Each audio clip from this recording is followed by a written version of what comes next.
دینی خیروں کے ساتھ وَمَا أَرْسَلْنَاكَ إِلَّا رَحْمَةً لِّلْعَالَمِينَ سراپا رحمت مصطفیٰ۔ مگر میں اس عظیم مشائخ مسولی کانفرنس میں آنے والوں سے پوچھنا چاہتا ہوں، کبھی آقا کی زندگی کا وہ حصہ آپ نے سنا؟ مسلم شریف کی حدیث کا مفہوم پڑھتا ہوں،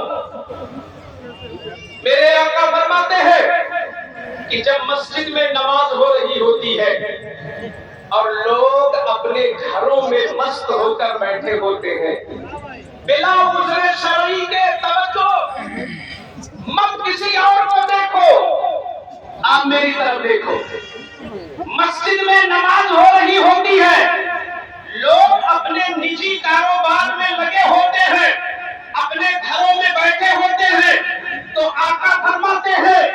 کہ اگر ان گھروں میں عورتیں نہ ہوتی، چھوٹے چھوٹے بچے نہ ہوتے، جانور نہ ہوتے، سخت ترین شیخ فانی نہ ہوتے، تو میں ان گھروں میں آگ لگوا دیتا جو نماز کے وقت اپنے گھروں میں بیٹھے ہوتے۔ اس سے کیوں نہیں؟ ابھی اگر ہم یہ سناتے کہ ایک بار سبحان اللہ کہہ دو تو ہر حرف سے 1000 فرشتے پیدا ہوں گے، اور ہر فرشتے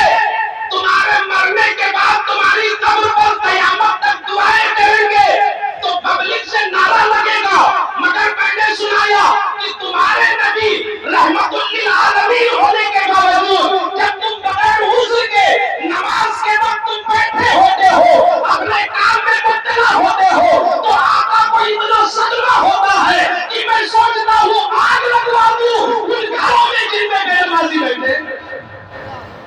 جو نہیں ڈرتے۔ اچھا ایک چیز اور ہے، ایک چیز اور ہے، آج جیسے جلسے میں کام بٹانا کی نظامت آپ کریں گے، خطابت کریں گے، نعت کوئی پڑھے گا، داد کوئی دے گا، یہ کام بٹا، ایسے میری قوم نے سمجھ لیا شاید نماز کا بھی معاملہ ویسے ہی ہے کہ امام نماز پڑھے، مدرسے کے طلباء نماز پڑھے، علماء نماز پڑھے، تازی نماز پڑھے، امام نماز پڑھے، یہ شورا نماز پڑھے، داڑھی والے نماز پڑھے، ہم بلاٹنگ کریں، ہم کاروبار کریں، ایسا ہرگز نہیں ہے۔ نماز میں تقسیم نہیں ہے، ہر بالغ پر نماز فرض ہے، ہر بالغ پر نماز اس قدر فرض ہے کہ تم حنفی ہو، مقلد ہو امام اعظم ابو حنیفہ کے، سن لو امام اعظم ابو حنیفہ نے جو مسئلہ بیان فرمایا ہے،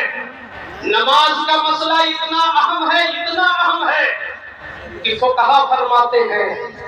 اگر کھڑے ہو کر نہ پڑھ سکو تو بیٹھ کے پڑھو، بیٹھ کے نہ پڑھ سکو تو لیٹ کے پڑھو، لیٹ کے نہ پڑھ سکو تو اشارے سے پڑھو۔ کیا مطلب؟ آپ کو نزلہ ہو گیا، نماز نہیں پڑھ رہے ہیں، آپ کو بخار ہے، نماز نہیں پڑھ رہے ہیں، آپ کے یہاں کوئی تکلیف آ گئی ہے، آپ یوں ہی لیٹے ہوئے ہیں، نماز نہیں پڑھ رہے ہیں، آپ کو سردی لگی، آپ نماز نہیں پڑھ رہے، آپ اس طریقے سے نعرہ لگاتے ہیں اپنے مسلک اعلیٰ حضرت کا۔ کبھی سوچا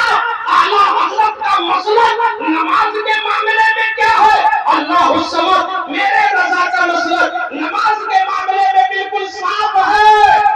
بالکل صاف ہے کہ امام اہل سنت جب اپنی زندگی کے آخری منزل پہ پہنچے ہوئے ہیں، بڑھاپے کا وقت ہے، شیخ فانی ہے، 1 سال کا زمانہ ہے،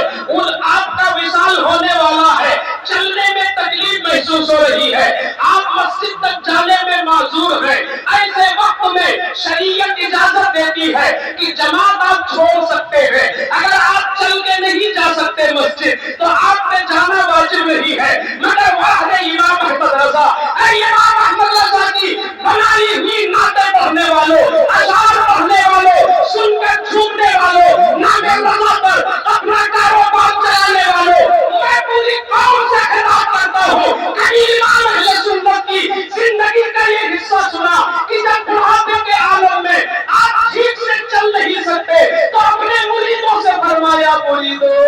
ذرا میری مدد کرو، کہیں احمد رضا کی جماعت نہ چھوٹ جائے۔